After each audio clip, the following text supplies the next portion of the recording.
Assalamualaikum warahmatullahi wabarakatuh. Selamat siang teman-teman sahabat Bimba dimanapun kita berada. Alhamdulillah hari ini sudah masuk di hari keempat untuk peserta magang Bimba AIWO Motivator untuk gelombang ke-6 ya. Masuknya ke hari keempat. Dan hari ini masih dengan bersama saya Vindi, salah satu motivator magang gelombang ke-6.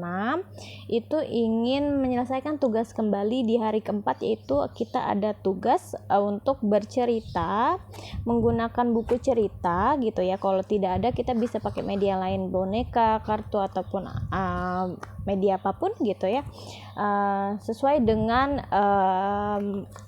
di Bimba bagaimana cara bercerita ya gitu. Langsung aja, nanti video ini akan saya upload kembali di YouTube dan juga akan dikirimkan linknya ke mentor dan juga ke Bu Vita. Kita coba ya teman-teman ya. Bismillahirrahmanirrahim.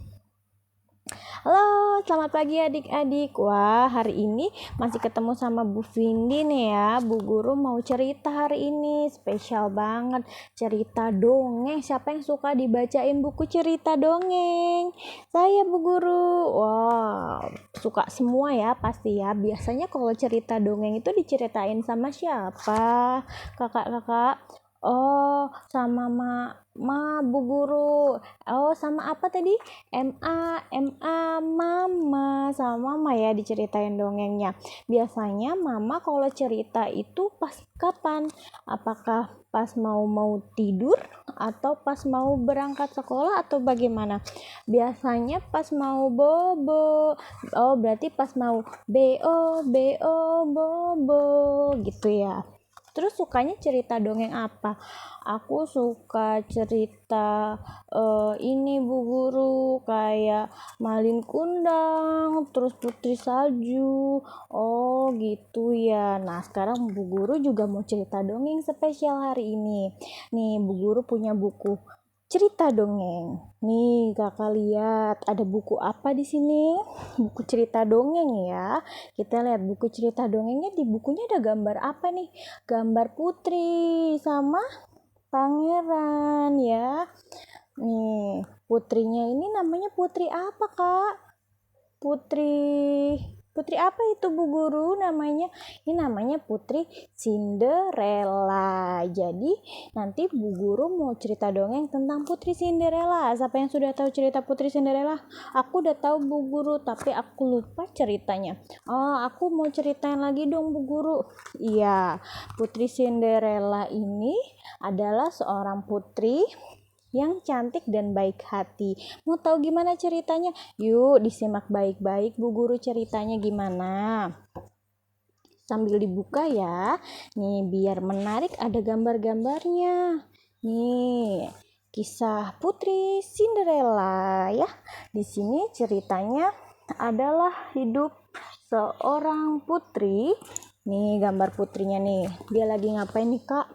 Lagi nyapu ya, lagi pegang apa? SAPU, sapu. Wah, ini Putri Cinderellanya kok nyapu Bu Guru? Iya, biarpun dia seorang putri, ini kehidupannya sebelum jadi putri. Jadi dia dulunya hanya seorang anak perempuan biasa, bantu-bantu ibunya, suka nyapu, suka rapihin rumah, seperti itu. Rajin kan? Kita harus jadi anak yang RAJIN, rajin gitu ya. Nah, dia adalah putri yang sangat rajin. Dia tinggal bersama ibu tiri dan dua kakak tirinya. Nah, pada suatu ketika, kalau Cinderella ini hidupnya agak sedikit benci sama ibu tiri dan kakak tirinya. Selalu dia disuruh meskipun kerjaannya sudah rapi, sudah bersih, tetap aja disuruh terus. Apalagi kakak-kakaknya, yang satu gendut, yang satu kurus, tidak mau membantu Cinderella bekerja di rumah. Nah, suatu ketika hiduplah seorang raja yang memiliki seorang putra atau pangeran di istana yang megah. Suatu ketika si raja itu ayahnya dari si pangeran buka acara bahwa mau mengadakan pesta dansa untuk mencari permaisuri. Permaisuri itu apa ya, Kak? Permaisuri itu calon istri. Untuk pangeran. Wah, untuk jadi calon istrinya pangeran siapa yang nggak mau ya, Kak? Pasti pada mau ya. Nah, di situ sang raja menyuruh nih pengawal istana untuk pergi ke semua desa untuk membuat pengumuman supaya mengadakan pesta dansa di istana. Akhirnya siapa namanya nih pengawal istana pergilah ke desa-desa termasuk mendatangi rumah si Cinderella.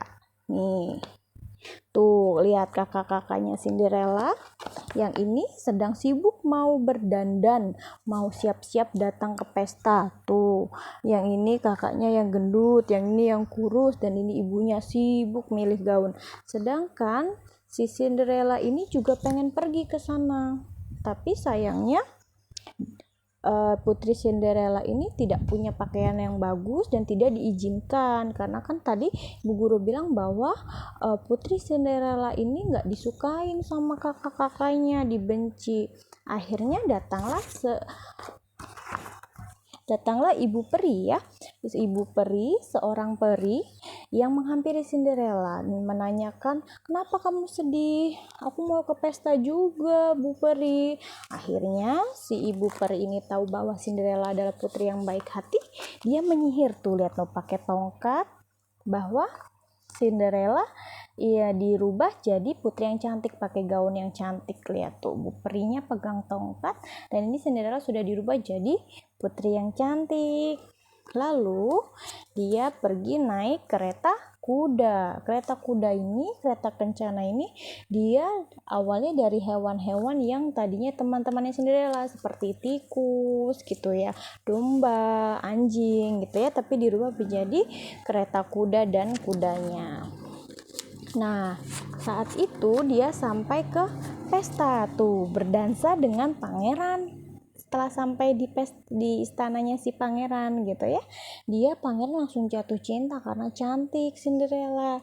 Terus akhirnya mereka berdansa dan tepat di jam 12 malam Cinderella tiba-tiba mau pergi buru-buru. Kenapa tuh Bu Guru? Kok buru-buru? Iya, karena Cinderella itu punya batas waktu perjanjian dengan Ibu Peri bahwa Cinderella gak boleh lebih dari jam 12 malam pergi ke pesta dansa. Karena jika lewat dari jam 12 malam, maka sihirnya Ibu Peri hilang semua. Cinderella kembali menjadi wanita biasa, perempuan biasa gitu ya. Nah, akhirnya dia buru-buru sampai sepatunya tuh kelepas ya, sepatunya tertinggal nih, pangeran lagi manggil Cinderella. Kelihatan ya adik-adik.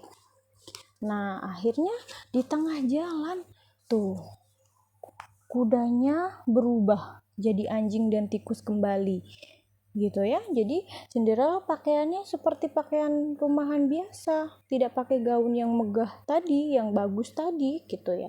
Dan akhirnya tuh cuman ketemu sepatu kanannya saja yang dia pakai, sepatu kirinya ada di pangeran. Nah, suatu ketika ini dia tuh pengawal pangeran mencari sepasang sepatu yang ditemuin pangeran di dalam istana ketinggalan, yang malam-malam Cinderella lari.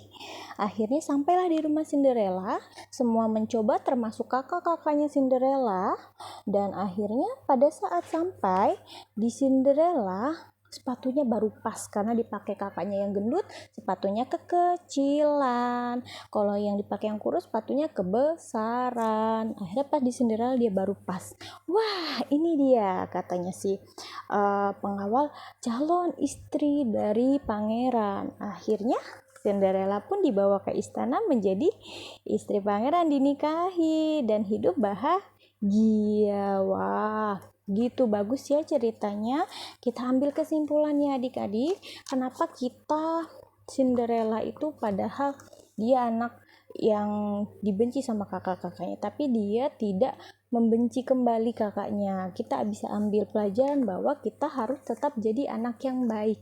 Meskipun ada orang-orang jahat di sekitar kita, kita tetap harus berbuat baik. Kita tidak boleh membalas kejahatan dengan kejahatan, karena orang baik pasti akan diberikan balasan kebaikan juga, diberikan hadiah gitu sama Tuhan ya.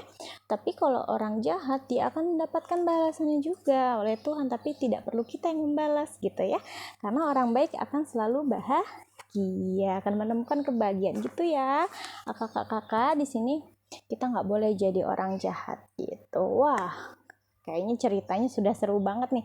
Mau cerita lagi nanti ya, minggu depan. Kita sekarang bermain baca-bacaan dulu. Baru di pertemuan berikutnya Bu Guru ceritain lagi cerita yang lebih seru lagi dongengnya. Makasih. Nah, kurang lebih kayak gitu ya teman-teman untuk berdongeng. Kalau bisa ya gunakan kalimat-kalimat yang memang dimengerti anak gitu ya. Mudah dimengerti anak seperti itu, dan juga tunjukkan kalau yang saya dapat pelajari dari Bimba, bahwa ketika bercerita kita harus sambil menunjukkan ini buku ceritanya bergambar, karena supaya anak tertarik. Jadi saya tadi juga sambil menunjukkan gambar dari cerita dongeng tersebut, karena anak-anak itu kan memang anak usia dini belum tertarik kalau membaca kalimat-kalimat yang panjang gitu ya, apalagi yang banyak cerita dongeng tulisan-tulisan yang panjang seperti ini. Anak-anak tuh belum tertarik, jadi dia lebih tertarik dengan gambar. Jadi pada saat cerita sambil ditunjukkan gambarnya biar anak-anak tertarik gitu ya. Kurang lebih seperti itu cara atau contoh bercerita dongeng versi Bimba. Jadi nanti kalau kita bercerita sama anak-anak seperti itu caranya, dan ini bisa dilakukan ketika kita menerapkan teori bandul, atau misalkan anak-anak sedang bosan untuk bermain baca-bacaan, kita bisa selingin, tapi tetap harus balance antara kegiatan selingan dan juga baca-bacaannya kayak gitu ya. Mohon maaf kalau ada kekurangan dalam memberikan contoh atau praktek video ini. Saya pun masih dalam tahap belajar, harap dimaklumi gitu ya. Semoga nanti ketika sudah mendapatkan murid atau praktek bisa lebih ketemu anaknya, bisa lebih tidak kaku gitu ya. Semangat buat teman-teman motivator magang ya. Semoga kita bisa menjalani proses magang ini dengan lancar sampai akhir.